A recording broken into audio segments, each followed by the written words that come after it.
ఒక్క పాయింట్ 1835 నుంచి ఇవాళ ఎంతయ్యా, దాదాపు 250 ఏళ్లలో మన భాష అంటే మనకి పెద్ద నామోషి, తెలుగు మాట్లాడడం నామోషి,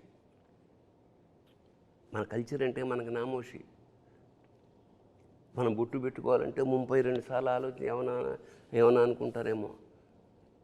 సో అలాంటి ఒక విచిత్రమైన వికృతమైన స్థితి నుంచి మళ్ళా ఒకసారి ఒక చారిత్రాత్మక విషయాన్ని డంకా మీద దెబ్బకొట్టి చెప్పింది అఖండ. ఇక్కడ పైగా మూలం, భారతదేశం యొక్క మూలాన్ని దెబ్బకొట్టడం అంటే అదే కల్పవృక్షం. భారతదేశం అన్నదే కల్పవృక్షం ప్రపంచానికి. ఎటువంటి జ్ఞానాన్నైనా ఎటువంటి విషయాన్నైనా చెప్పగలిగినటువంటి కల్పవృక్షము, ఐశ్వర్యాన్ని ప్రసాదించగల భారతదేశం చెట్టు మీద కూర్చొని దాని మూలాన్ని దెబ్బకొట్టడం అంటే అదెంత హాస్యాస్పదం. అది పడితే వాడే పడతాడు, మూలాన్ని దెబ్బకొడితే కొట్టడానికి వీల్లేనటువంటి విషయం అది. అంతటి మూలాల్లో అంటే భారతదేశం మూలం ఎట్లా ఉంటుందంటే, ఒక వేరును తెంచుదామని చూస్తే ఇంకో వేరు బలంగా వెళ్తుంది భూమిలోకి. ఎందుకంటే అప్పటి నుంచి వచ్చింది కదా శబ్దగుణకం ఆకాశం అన్నారు మొదటి నుంచి. ఆకాశాద్ వాయు, వాయోరగ్ని, అగ్నేరాప, అద్భ్య పృథివీ, పృథివ్యా ఓషధయ, ఓషధీభ్యో అన్నం, అన్నాత్ పురుష అన్నారు వేదంలో. ఎక్కడి నుంచి సృష్టి ఏర్పడిందంటే శబ్దగుణకం ఆకాశం, శబ్దము నుంచి అంటే ఓంకారం నుంచి ఆకాశం, ఆకాశము నుంచి వాయువు, వాయువు నుంచి అగ్ని, అగ్ని నుంచి నీరు, నీటి నుంచి భూమి, భూమి నుంచి ఓషధులు అంటే వృక్షాలు, వీటి నుంచి అన్నము, అన్నాత్ పురుష అన్నాడు. అప్పుడు మానవుడు అనేవాడు ఏర్పడ్డాడు. ఇంత మూలము చెప్పినటువంటి ధర్మం మన ధర్మం. ఆ మూలాన్ని దెబ్బ కొట్టడానికి అవకాశం లేదు, ఎందుకంటే వీడు ఉన్నది అదే మూలంలోనే. మళ్ళీ అంటే ఇప్పుడు మేము పూజించాల్సిన దేవతా విగ్రహం బద్దలు కొట్టినా, మేము గుడి బద్దలు కొట్టినా మాకు పెద్ద ఫరకేం పడదు. కారణం ఏంటంటే మేము చెట్టుని పూజిస్తాం, పిట్టని పూజిస్తాం, గుట్టని పూజిస్తాం, పుట్టని పూజిస్తాం. చిన్నప్పుడు నాకు ఆశ్చర్యం అనిపించేది, చెట్టుకి పూజ ఏమిటి, కోతికి పూజ ఏమిటి, పందికి పూజ ఏమిటి అంటే పరమాత్మ లేని చోట అసలు మనకు లేదు. అది తీస్తే ఒక కర్ర పెట్టేసి దానికి పసుపు పెట్టేసి అంటే ఎంత అంటే ఈ స్థాయి కల్చరు ప్రపంచ, ఎందుకంటే ఇది వెరీ రీజన్ ప్రపంచంలో ఇలాంటి కల్చర్స్ చాలా ఉన్నాయి. బట్ శాశ్వతంగా నిలబడిపోయిన కల్చర్ ఇదే, ఈ సంస్కృతి. ఎన్నో ఉన్నాయి ఇంతకుముందు, మీకు పిరమిడ్స్ తప్ప ఏమీ మిగలలేదు అక్కడ. అలాంటిది ఇక్కడ ఎందుకు అంటే మనకు ఒక ఇంట్లోనే ఒక కుటుంబంలో ఒకడు నాస్తికుడు ఉంటాడు, ఒకడు ఆస్తికుడు ఉంటాడు, ఒకడు వేరే దేవుణ్ణి పూజ చేసే ఉంటాడు. మనకి తేడా లేదు. నిన్ను ఎప్పుడు ఇబ్బంది పెట్టరు, వెళ్ళు రోజు వెళ్ళు అనేవాడు చెప్పండి నీకు. బట్ అది జీన్స్లో మనకి. సో సర్వేభ్యో అందరిలోనూ మనం దైవాన్ని సంకల్పం. అందుకనే నేను నాలోన శివుడు గలడు, నీలోన శివుడు గలడు, నాలోన గల శివుడు నీలోన గల శివుడు లోకములేలగలడు, కోరితే శోకము బాపగలడు. ఏమిటి? ఈ తల్లిపోయింది, ఇతను ఎక్కడో ఉన్నాడు, రావడానికి వీలైన కేచరీ గమనం మీద వస్తే తప్ప అక్కడ రాలేడు.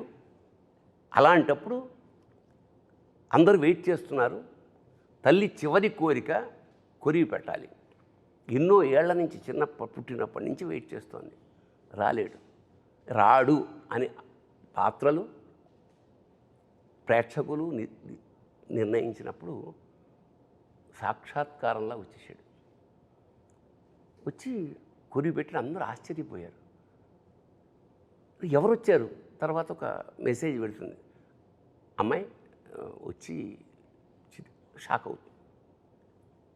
ది రీజన్ ఈజ్, అప్పుడు నాకు అనిపించింది నాలోన శివుడు గల్డంటే ఇదే.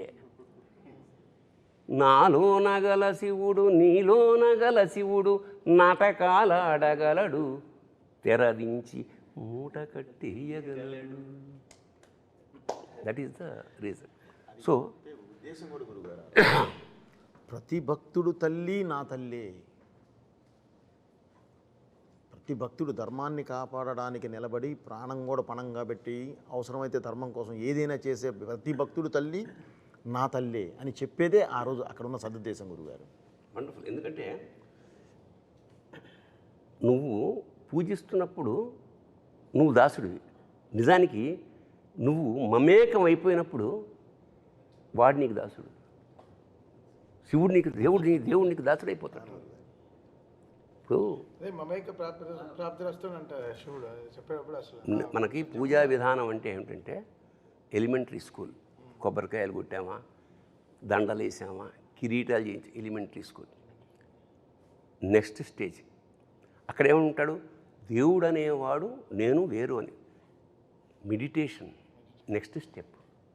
అక్కడ ఏముంటాడు, దేవుడు నీలో ఉంటాడు, బయట ఎక్కడ ఉంటాడు, కొబ్బరికాయలు కొట్టక ఏమి అగరత్తులు అక్కర్లా. తర్వాత థర్డ్ స్టేజ్ ఇది బికమింగ్ శివ, బికమింగ్ గాడ్ అనేది ఈ సినిమాలో ఆ ట్రాన్స్ఫర్మేషన్. అతను నేను శివుడు వేరు అనుకోడు.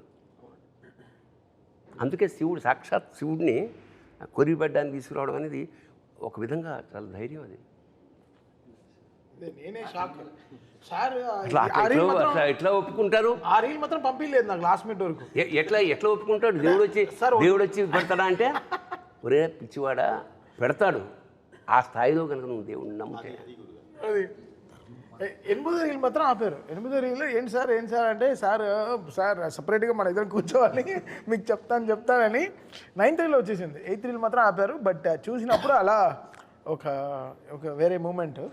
సో ఓకే, దీనికి ఆర్ఆర్లో వాయించేయచ్చు. బట్ దీనికి ఒక శివుడికి ఒక పాట, శివుడే అమ్మ రూపంలో పాడితే ఎలా ఉంటుంది, ఒక అమ్మ రూపంలో పాట పాడితే ఎలా ఉంటుంది అన్నప్పటికీ వెంటనే ఆ ట్యూన్ కంపోజ్ చేసి డైరెక్టర్ గారికి వినిపిస్తే ఆయన అప్రూవ్ చేయడం, వెంటనే దానికి అంత జనరల్గా నేను నమ్మేది ఏంటంటే, ఇప్పుడు పాడతాం తాన పాడతాం, బట్ గుండెనే గొంతు చేసే పెనివిటి అనే వర్డ్ రాయడం అనేది గొప్ప, అంటే పేరు పెట్టడం అనేది గ్రేట్.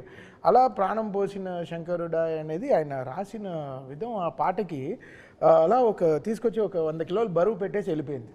సో ఇంకా ఆ బరువుని పరువు పోకుండా కాపాడే బాధ్యత మాది కరెక్ట్గా. అది ఎలా దాన్ని ట్రాన్సిషన్ కరెక్ట్గా ఇది పెట్టేటప్పుడు ఎలా చేయాలి, ఎక్స్ప్రెషన్కి ఎలా తీసుకెళ్ళాలి సినిమాలో చాలా ఎక్సర్సైజ్ చేసాం. ఫస్ట్ అఖండాకే చాలా ఎక్సర్సైజ్. అంటే జగపతి బాబు గారు దానం ఇస్తారు కదా ఇది బిడ్డని, అక్కడి నుంచి కాశీకి ఓ ట్రాన్సిషన్ ఉంటుంది. దానికి కూడా వెరీ ఆర్గానిక్గా దానానికి ఏంటి మంత్రం, అది వెళ్ళినప్పుడు కరెంట్గా శివుడు మన శివుడు దీంట్లో నుంచి నీటి బొట్టు పట్టేటప్పుడు కరెంట్ అంతా ఆఫ్ అయిపోతుంది. కాశీలో ఆఫ్ అయిపోయి మళ్ళీ స్టార్ట్ అవుతుంది, మళ్ళీ అది మంచి వెలుగు స్టార్ట్ అవుతుంది. సో ఈ studying of more things. Actually after Akhanda కొంచెం లైఫ్లో బ్యాలెన్స్ చాలా బాగా చేసుకోవడం మొదలుపెట్టాను. బ్యాలెన్సింగ్ అంటే ఒక బ్యాలెన్స్ వచ్చింది. అంతవరకు ఆడుతూ పాడుతూ తిరిగేవాడిని, ఇప్పుడు చదువుతూ పాడుతూ తిరుగుతున్నాను. సో దీని గురించి ఎంత స్టడీ చేయాలి, ఇప్పుడు ఏదో అఖండ సినిమా వచ్చేసింది అనే కాకుండా దీన్ని ఒక సినిమాలాగా చూడకుండా how can I be the transporter of this, ఈ సనాతన ధర్మం గురించి, ఈ శివుడి గురించి ఎంత ఇప్పుడుండే జనరేషన్కి ఎంత ట్రాన్స్పోర్ట్ చేయగలను మ్యూజికల్గా, how can I transport it to the people's ears అనేది. జనరల్గా మంత్రాలు అందరూ వింటారు, బట్ ఇప్పుడు ఉండే వాళ్ళ ఇయర్కి ఇప్పుడు ఉండే జనరేషన్ వాళ్ళకి ది వే దే ఆర్, అంటే మంత్రం అర్థం కాకపోయినా ఆ మ్యూజిక్ అర్థం అవుతుంది. అదే అంతే, because this note language, no language. So నేను ఈరోజు చూస్తున్నాను కమెంట్స్ అన్నీ చూస్తాను యూట్యూబ్లో. జూక్ బాక్స్ రిలీజ్ అయిన వెంటనే చాలా రోజుల తర్వాత జూక్ బాక్స్ రిలీజ్ చేశాం. ఇంతకుముందు అది లేదు, సింగిల్గా వెళ్ళేది పాటలు.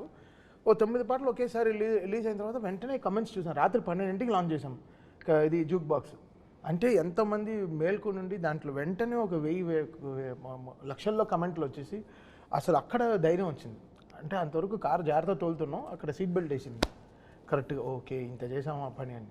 బట్ ఆయన తీసిన సినిమా అంత గొప్ప సినిమా.